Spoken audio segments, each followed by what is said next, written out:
Hello everyone and welcome to part 3 of conditioning and learning. So today we are going to talk about operant conditioning. So we built those foundation, of classical conditioning, and we talked a bit about how we can divert towards understanding the extinction of behaviors as well as blocking. Well, now we're going to be talking about operant conditioning, which focuses on consequences. And so what you'll see here on this first slide is a video of polar bear training. Fun fact, I used to do carnivore animal behavioral monitoring at a zoo back in Chicagoland. And I saw this kind of stuff all the time because my experiences in psychology helped me analyze behavior. And so when you watch this training video, I want you to think about how they got this polar bear to do all of these tricks. Okay? And a lot of times it's the same thing as what you do with your dog at home when we reward them with treats for sitting or treats for going potty outside. Right?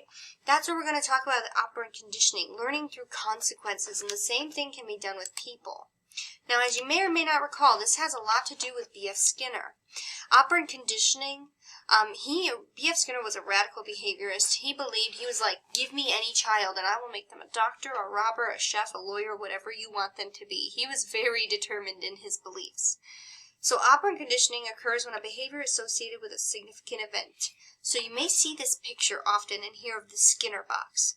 So Skinner used these principles of operant conditioning to train a rat to press a lever when a certain light showed up so that it would dispense food to it. And there's actually a really fun computer program. It's called Sniffy Pro, and I think it's an Apple app and not on Android. But you can condition a rat to do all these things, a digital rat. I did it in undergrad and now they made an app. So I'm still trying to find it for you all because I think this would be something fun to do. So let me proceed. And so we learned that through the consequences, reinforcement, and punishment. Okay, a lot of people hear about positive reinforcement. I feel like that's one of those key terms. When we reinforce a behavior, we want to increase the likelihood that it's going to happen. When we say we want to punish a behavior, we want to decrease the likelihood that it's going to happen. Now, when I say positive and negative, don't think of them as good and bad. Think of them as mathematical terms. So think of positive as adding something, and think of negative as taking something away or removing something. So we have positive reinforcement, which is something that is added to increase the likelihood of a behavior. So if you all did well on a test and I put a little sticker on your test, I'm hoping that'll positively reinforce you. I'm adding a little fun caricature, which I do use stickers when y'all are actually in class. I know we're not in 3rd grade, but I love stickers, so I just do it. Then we also have positive punishment. Now again, this is adding something to the scenario that'll decrease the likelihood of a behavior. So if you've ever not done a chore that your parental unit asked you to do, you know what? Jim Bob, your job was to take out the garbage, and you didn't take out the garbage. And so, I really want you to stop not taking out the garbage, so I'm going to give you another chore to do. That's positive punishment. I'm hoping by adding another chore you don't want to do, it'll decrease the likelihood that you will not do your other chores in the future. Another example is corporal punishment when people spank their kids. Psychology and the research does not support corporal punishment in any fashion, just so you know where the APA stands on it, because it doesn't really produce the desired effects and has a lot of negative impacts on the developing person. That's a conversation we can unpack if you want to message me or email me and find out more information. But the APA does not support corporal punishment in any fashion. No. But it is an example of positive punishment. People are adding something such as physical pain or physical smacking, whatever it is, to decrease the likelihood of a behavior. Now we have negative. Negative reinforcement is taking away something so that a behavior will increase. So obviously you want to take away something bad. So, something, maybe, or not obviously, not always, but you do want to take away something bad. Let's say y'all did really well on the last exam, and I was like, wow, That's fantastic. I'm gonna, you know what, just because you got such good grades, you don't have to do the next discussion board. I'm taking away a discussion board, which largely may be seen as an unfavorable thing, in the hopes that y'all keep improving your scores on the exam. That's negative reinforcement. Negative punishment is taking something away to decrease the likelihood of a behavior. So, as a parent who used to be a nanny, this was my favorite. That sounds bad, but I nannied a little boy who would slap the crap out of me with this little toy that he had. It was his favorite stuffed turtle, and it had these big marble eyeballs. And the eyeball would always get me in the head, and it would really hurt. And I was like, shit! And so I would take the toy, and I would say, this is mine now until we learn not to hit with it. And I would put the toy on the counter, and that little boy didn't see that toy for a good long while. I'm taking away something he likes in the hopes that he will stop doing this behavior of hitting me. So that is negative punishment. These are operant principles in action. So keep this chart handy. It will help you in like deciphering and picking apart problems and reading through the text. But yeah, we can think of a whole slew of scenarios for this. Like, I just got a puppy and I'm training it right now, and I'm racking my brain for all this classical conditioning and operant conditioning, because it can be hard to implement, let me tell you. So keep this slide handy, and if you have any questions, make sure you ask me. Operant conditioning is huge in school systems. It revolutionized the way we do behavior modification for people. Think of like children with, we call it the token economy, which you're going to read about in your text. It's this same idea. When children do something good, they get a little token where we make them their own fake little economy. So if you were ever in class and your teacher gave you a raffle ticket for good behavior, and then you can go and trade in those raffle tickets for something out of the treasure box, that is all operant conditioning.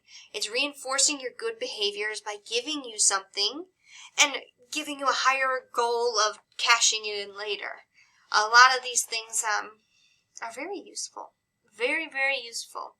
Especially if as a parent or pet owner or just a human in general. You can use this to condition your grandma, your grandpa, your papa, your mima, whoever it is. You can condition your family members.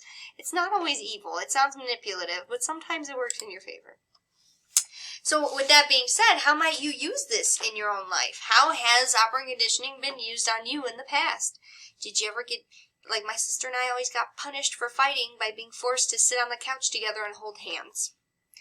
Because my mom was hoping that would stop us from fighting, right? That's all operant conditioning, looking at the consequences. And consequences aren't always bad. They can be good consequences. So take a second to think about that. Because it's all learning. We use it all the time. Now, here's where it gets a little tricky. Operant conditioning. What's also important for operant conditioning is the timing at which we administer a reward or a punishment.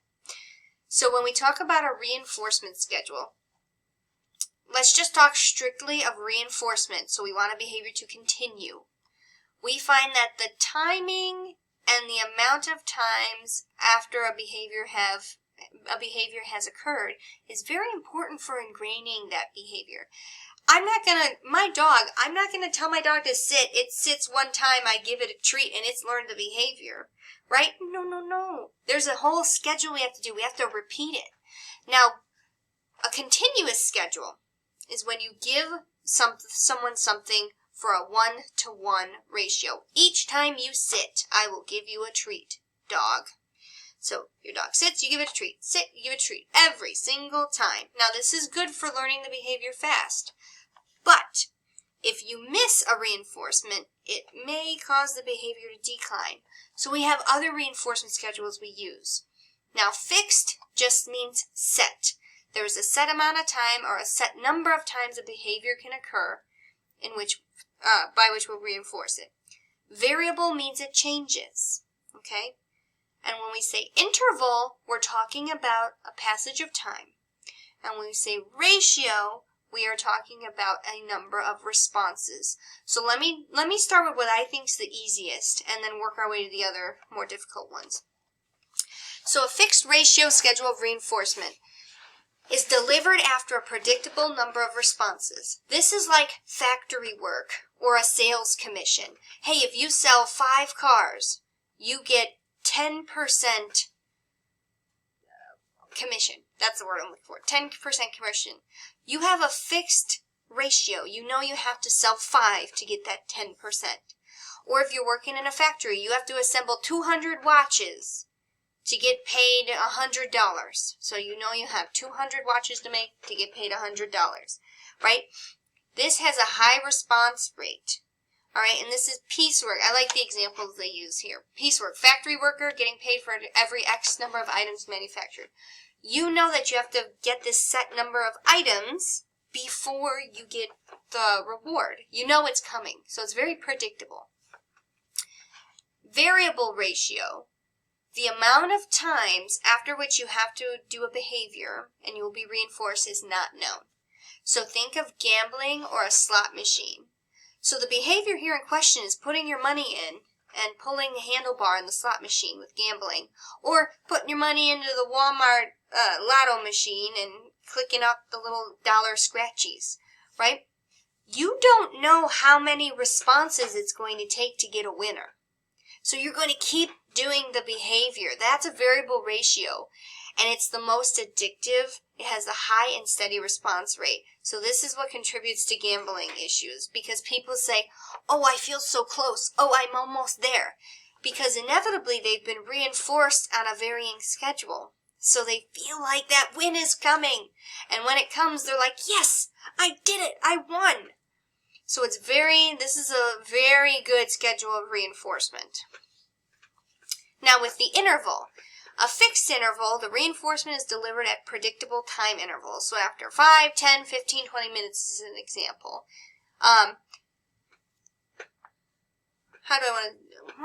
What's a good example for this? Not hospital patient uses patient-controlled doctor-timed pain relief. Okay, that's an okay one. Try and think of another fixed interval schedule of reinforcement. Aha! Your paycheck. The paycheck you get every 2 weeks or every 1 week. That's a fixed interval. It doesn't matter how many times you do your work behaviors. You know that at the end of those 2 weeks for that duration, you are going to get paid. Whether you do a good job or a crappy job. Whether you work hard or kind of coast through it, you're going to get paid the same amount. That's a fixed interval. And then we have a variable interval where the passage of time varies for reinforcement. So think of like anything like checking your phone, checking Facebook. The reinforcement is delivered at unpredictable time intervals. You don't know exactly when your friend is sending you a Snapchat, so you grab your phone and you're like, oh, well, I gotta check that. Oh, look at all the little notifications I have, right? So we check it and it reinforces that schedule we have. Because these things are coming in at random times. Like our text messages from friends, our Snap alerts, our TikTok messages being sent. That's a variable interval schedule.